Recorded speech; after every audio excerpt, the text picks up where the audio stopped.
Hi. First of all, I am extremely thankful for giving this opportunity to introduce myself today. I am Jayasree and I am an Indian residing here in Dubai, UAE.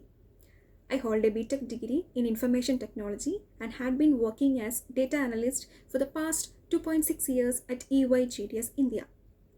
As a data analyst, my duty was to connect with business users, both internal and international, for acquiring their business requirements and to build and deliver dashboards and reports successfully.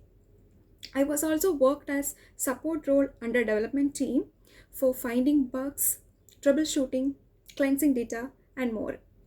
Throughout this journey, I had a hands-on experience on a huge set of databases, dealing with confidential data and delivering on time, etc. Looking ahead, my ambition is to take on leadership roles where I can inspire and mentor others.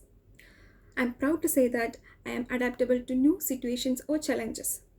I am extremely excited for this opportunity for contributing my skills and experience to a professional new challenge. Thank you. Have a nice day.